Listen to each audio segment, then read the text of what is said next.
Today I'm back on the D1 Bantam. A base coat of the maroon has been put on and the two side flashes of white are now in place and finished basically.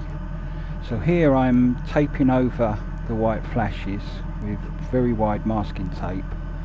The idea being that I shall cut the flashes out and respray the maroon to give it its top coat.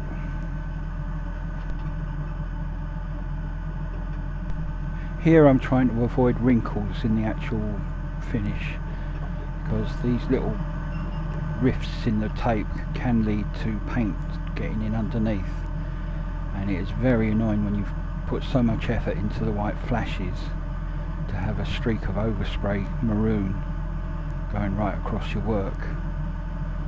I'm using a razor blade here to cut out the shape, being careful that I'm only just cutting the tape, trying very hard not to push so hard that it goes through and scratches the paint. It also helps to be ambidextrous. As you can see, sometimes you have to use your left hand, and it's well worth practicing like at this till you get it right.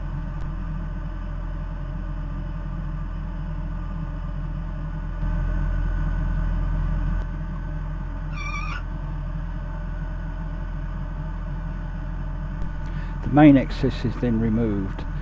It's well worth taking a bit of time just to trim up little bits that you've missed. I know a pinstripe is going to cover the junction between the maroon and the white, but if you get it pretty close, it gives you more wiggle room when you're putting the pinstripe on.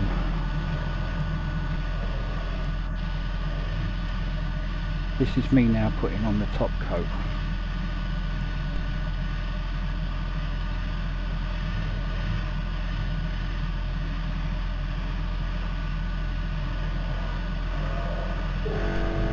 The extractor fans here are working full blast, so the paint doesn't come really that close to me breathing it in. I know I should be wearing a mask, but for some reason I just forgot.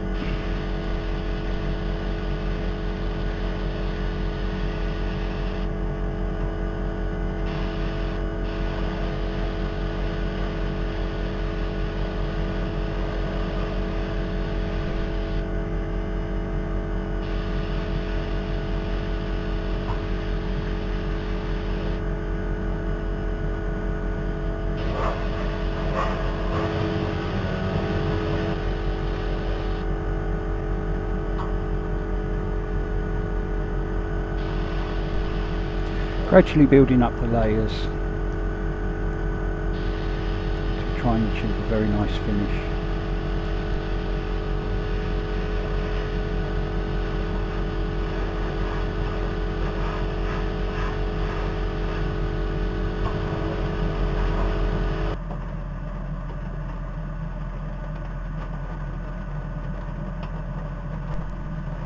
The paint has dried overnight, so it's time to remove the masking tape. I try to work from the centre out so that it gives a nice hard edge to the maroon.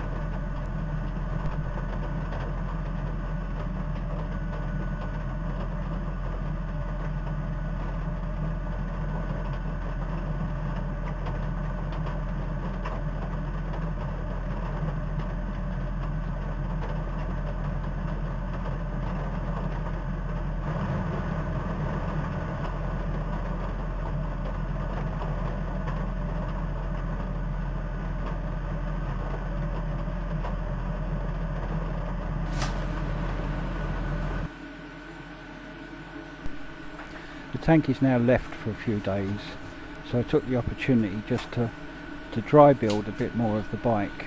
I got the toolbox, the front forks and the rear mudguard into place. Later on I got the saddle on. It's all a rough assembly, but it's just in case there's any problems putting it together later.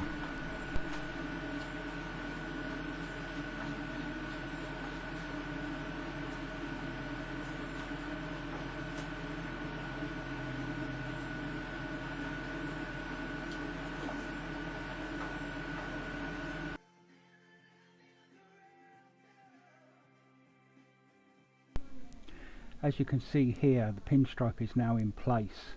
I'm afraid I forgot to turn the camera on while doing this. So at this point here I'm just cleaning up the white flashes, getting them ready for the slide transfers.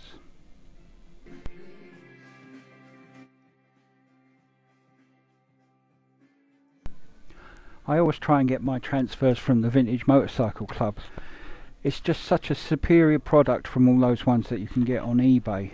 They don't distort, they give you a chance to move them around. They're a little bit more expensive, but they're well worth the extra cost. They're very simple to apply, as you can see here. You wet the surface with a little bit of soapy water. You then soak the transfer in soapy water until it starts to slide on the paper. You position it off on the tank and slide the paper from under it. I'll show you more in the next little bit where I put the transfer on the toolbox. Do it a little bit more in close up.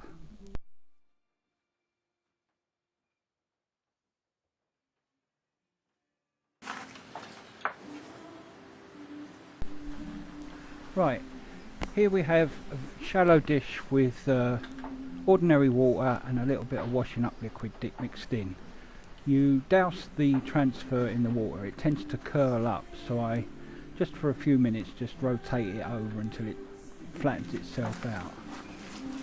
You then smear a little bit of the soapy water on the surface that you want the sticker to go on, and then just wait until the sticker slides on the paper. Then it's a simple case of slightly pushing it off the paper, locating the bottom edge on the toolbox, lining everything up, and then simply sliding the paper out from under it.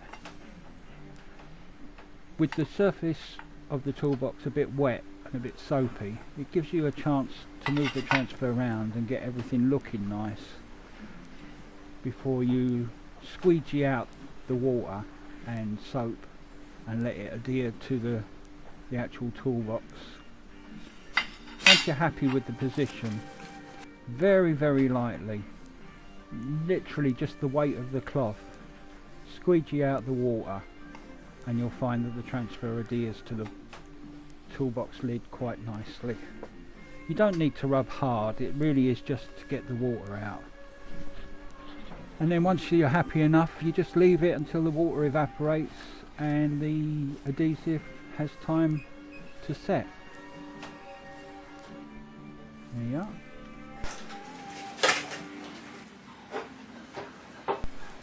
Even though they haven't had the clear coat put over the top of them to protect everything, I like to let them dry for a few days, well, a day, but I had to put them on the bike just to see what they look like.